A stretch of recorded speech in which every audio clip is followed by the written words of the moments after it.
Dion, aku ingin keluar jalan-jalan. Cindy tiba-tiba berkata. Setelah dipenjarai oleh Dion, Cindy selalu berada di kamar. Sudah lama tidak melihat lingkungan luar.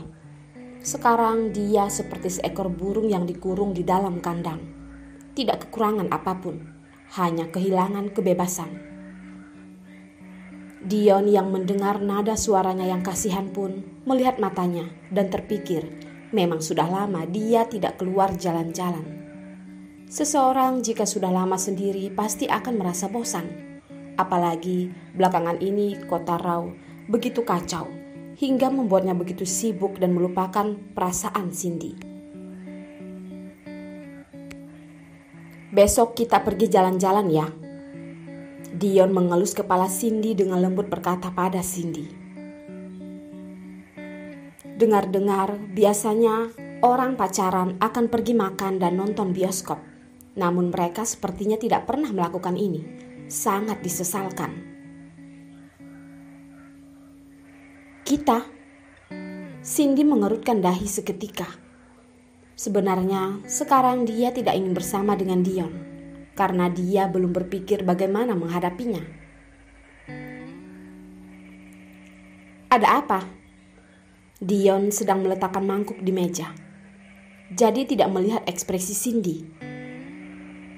Cindy berpikir jika dia tidak keluar dengannya, mungkin Dion tidak akan setuju. Jadi dia pun bertanya. Bukankah belakangan ini kamu sangat sibuk? Dion tersenyum melihat Cindy dan berkata, betapa sibuk pun tidak boleh tidak ada waktu untuk menemani istri kan? Istri? Mendengar kata ini, Cindy tersendak sejenak. Jarak di antara hubungan mereka benar-benar sangat banyak.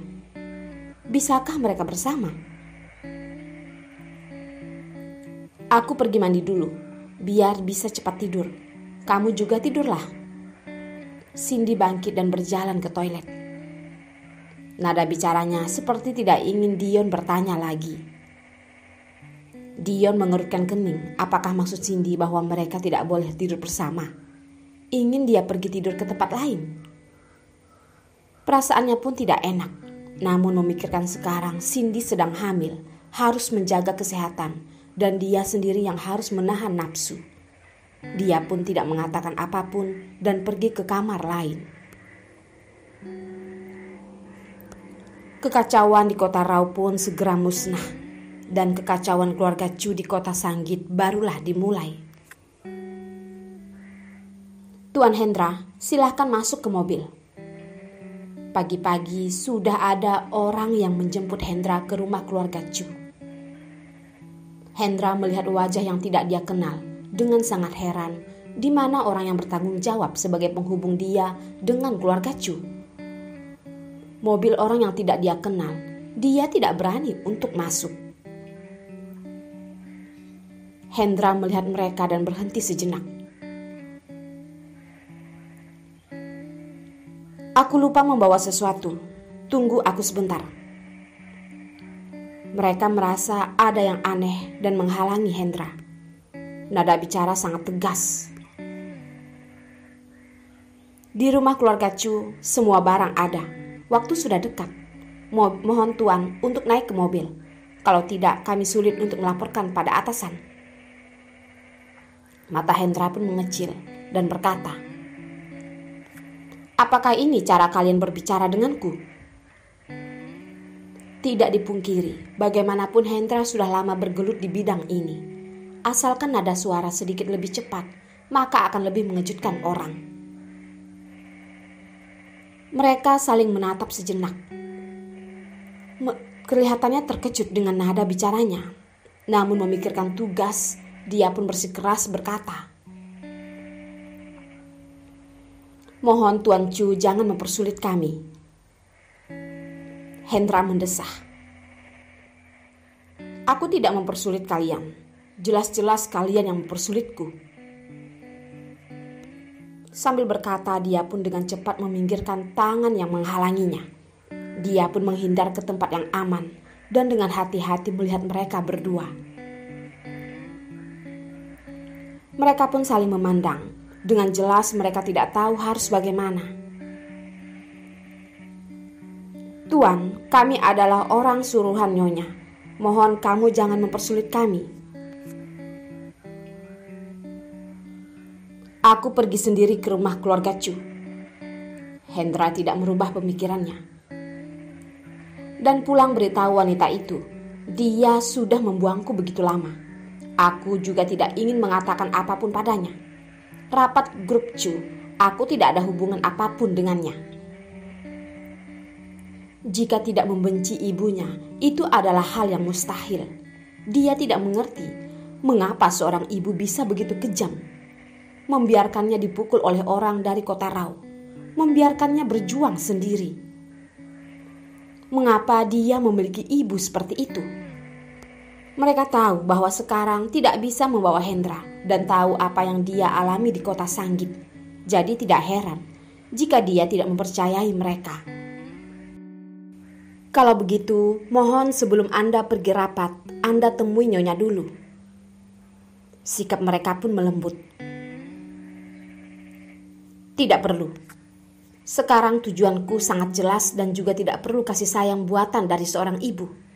Aku akan menggunakan kemampuanku untuk mendapatkan hati keluarga Chu. Barang keluarga Chu tidak akan jatuh ke tangan orang lain. Katakan padanya untuk tidak perlu khawatir. Harta kekayaannya tidak akan berkurang." Setelah mengatakan itu, Hendra pun memberhentikan taksi dan pergi. Dia bisa seperti sekarang ini, semuanya karena usahanya sendiri. Jadi, dia tidak memerlukan orang lain. Keluarga Chu memang seharusnya adalah miliknya. Dia akan menjadi penerus keluarga Chu dan merebut Cindy dari Dion. Dia akan melindungi Cindy seumur hidup. Pemandangan di luar jendela pun terlewat. Hendra mengerutkan dahi. Dia tahu setelah ini ada perang yang harus dia hadapi. Seperti orang keluarga Chu, semua orang akan mengancamnya. "Dia menolak untuk bertemu denganku." Ibu Chu yang berada di balik telepon pun mengerutkan dahi. Dia tidak memikirkan bahwa sikap Hendra akan begitu tegas. Bagaimanapun dia itu adalah ibunya, dan dalam masalah penerus keluarga Chu, dia tidak ada alasan untuk menghancurkannya. Kelihatannya anak ini benar-benar membencinya. Ibu Chu pun mendesah dengan sedih. Jika bukan karena dulu, dia mana mungkin tega membiarkan anaknya pergi ke kota Rao. Membuatnya begitu menderita bukanlah keinginannya. Dia tidak ingin Hendra kembali meneruskan keluarga Chu. Kalau bukan karena ayahnya bersikeras, dia tidak mungkin setuju Hendra kembali. "Kamu suruh pengurus rumah untuk membawanya ke taman." Ibu Chu memerintah. Sebelum rapat dimulai, dia harus bertemu dengan Hendra. Beberapa petua keluarga Chu tidaklah mudah dan perang di dalam keluarga Chu bukanlah seperti perang kecil seperti di kota Rao. Keluarga Chu adalah keluarga besar, melewati semua hambatan, sangat mementingkan keturunan. Jika para petua itu tahu bahwa Hendra bukanlah keturunan keluarga Chu, maka Hendra akan berakibat buruk. Dia sudah kehilangan seorang anak. Dia tidak akan membiarkan kehilangan satu lagi. Kali ini dia harus berusaha melindungi anaknya. Anaknya dengan orang itu, ini adalah alasannya membiarkan Hendra dibawa pergi. Jika benar ada yang menyelidiki identitasnya, kalau begitu mereka berdua tidak akan bisa hidup. Keluarga Chu sangatlah sadis.